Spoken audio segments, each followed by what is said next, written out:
it. Hey, good people of YouTube.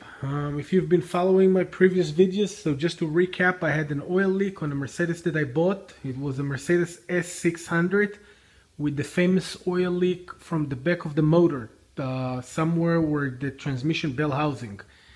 On my previous videos, I took the intake manifold out, then the valve covers, and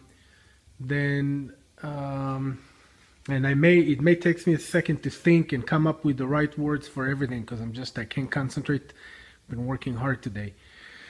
But I took I took the intake manifold, I took the coil pack, I took the heads out, and then I got to the oil cooler. I took the oil cooler out, I put the new oil cooler and reassembled again everything in a reverse order. I'm now done with everything. I put everything, as you can see right there. I still didn't put the mass airflow, but that's things that I'm going to do tomorrow. I'm going to inspect everything, check all the wire harness, check all the bolts, make sure everything is tight before I fill up the motor with oil and coolant and crank it up. But beside that, the job is done. Everything is back in. I'm expecting some kind of leaks here and there that I'm going to have to work on individually and fix after everything is done. I think it's not unusual where you have a little bit of leak here and there. I'm not super tightening the bolts. I'm tightening them to about where it get to a hand tight, then giving it a couple of swings more. When I feel that it's hard enough, I give it a 90 degrees of tight, and that's it. So it's going to be acceptable if I have a little bit leak here and there that I'm going to go after that and repair. But the motor is back in. As you can see, everything is back in. It was not an easy job. If I had to sum it up and say, was it easy or not easy?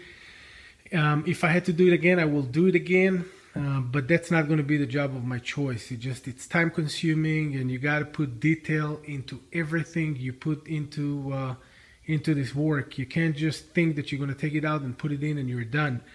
It is a time-consuming job, and you need to put a lot of detail, and there is a lot of parts that you have to replace to be able to put everything right together. You can't just use the exact parts, the same parts that you took off, like head gaskets, for example, or manifold gaskets, or valve gaskets, and then of course oil and coolant. There's a lot of things, and it adds up. I can say that my cost on the part was, when I'm everything done, the oil and coolant, I would say probably around $1,000 parts. And you have to take that in consideration, that that's my cost and that's a wholesale cost. If you have to buy everything from the dealership, I think I was quoted close to almost $2,300. So if you do this job, if you decide to go and fix your car by yourself, take on consideration about $1,000 into parts, and about maybe if you do it straight, morning to night, 3-4 days of work to do it right. If you don't cut corners, if you're going to try and cut corners, then might as well not do the job yourself. Anyway, one more thing I wanted to highlight, the Serpentine belt. I did a diagram right here. This is the Serpentine belt, where this is here the crankshaft pulley. This is the air conditioner. This is the alternator, I think, water pump. This is the tensioner, another couple of adjusters. So just in case you ever have to move the Serpentine belt, so you got the diagram right here. If you don't have it on your car, and as you can see, it's not on the car, I had to draw that here to the next owner of the car, just that he knows how to do it in case he's losing a Serpentine belt. But in case you don't have it on your car, just go ahead and draw it. Take a little white color, that's what I do it with, and put the Serpentine belt diagram, so the next owner after you will be able to have that too. But anyway, this is the motor. Everything is done. Tomorrow I'm going to put oil, I'm going to put coolant, of course, after I do all the inspection and make sure that everything is connected right. I'm going to put the battery in and crank it up. So if you've been watching my videos and you've been following what I've been doing for the past couple of weeks on the car, so here it is, everything is back done. Tomorrow we'll crank it up and see what's the situation, what's the condition. I have the STAR diagnosis, which is the Mercedes diagnosis. And when I crank it tomorrow, I'm going to put it on the video too. So I'm quite confident I'm going to get a few codes, but I'm going to be able to erase them. And the codes that I'm getting are not necessarily the emission or the federal regulations. It's going to be codes that are registered into the Mercedes computer. If you don't have the star diagnosis, when you get to that point and you crank the car, you may want to call somebody that got a star diagnosis and register everything and see where you're standing with the diagnosis on the car. If you have any problem, if you have any code that you can't see. There's a lot of things that the car will give a code, but regular onboard diagnosis will not be able to get that code. So if you don't have the star diagnosis and you finish that job, you may want to have somebody that you know, or even go to the dealership on extreme conditions and have them diagnosing and clearing codes for you. But that's it. Everything is back, and I can probably say that I'm proud of myself because I didn't even have one extra bolt or one missing bolt. Everything went back exactly the same way it came out. So no leftovers. You know how you do a job and always end up with a couple of bolts in your pocket? Well, I didn't do it. In that case, everything went back in the exact same way.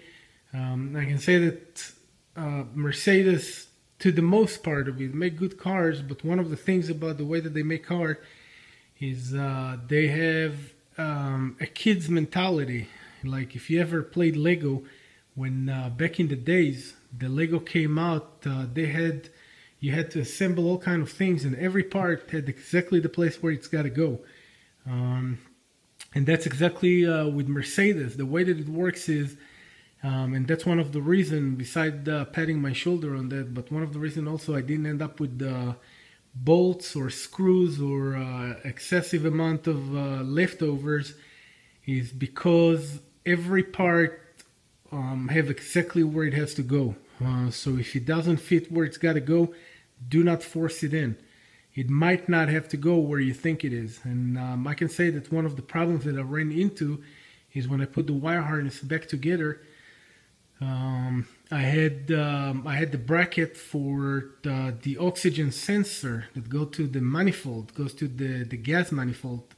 I could not figure out why it's not going to sit back together, and make a long story short, it turned up that the left side I put on the right side and the right side I put on the left side. And that's what impressed me about Mercedes. If you don't have the right side or you don't have the right bolt and it doesn't go in, most likely it doesn't belong where it is. So if you've been watching so far 8 minutes of your time I took to explain you what I've been doing, I appreciate you watching it. And of course, if you have any comment or you have any question or you need my help or you go through the same process and you're struggling and it doesn't go as easy as you expected it to go, don't hesitate. Give me a call. I mean, write me an email, shoot me a line or something, and I'll respond as soon as I can. As soon as I get the question or the message, and I'll help you with anything that I can. I do these videos to try and help out people that are running through problems. And I'll do everything I can to make sure that you're going to put the car back on the road as fast as you can. That's as far as the video for today. The video that I'll have tomorrow is when I have the keys in and I'm ready to crank the car. Thank you for watching. But just kind of like heads up, after the video tomorrow that I crank the car and then probably do some adjustments here and there. But the next video that I do, I have an ML430 that do not shift out of first gear. It's a known problem with Mercedes. They have transmission control unit that is actually inside the transmission that sometimes need to be replaced. So watch my movies, register, sign yourself up to follow my movies.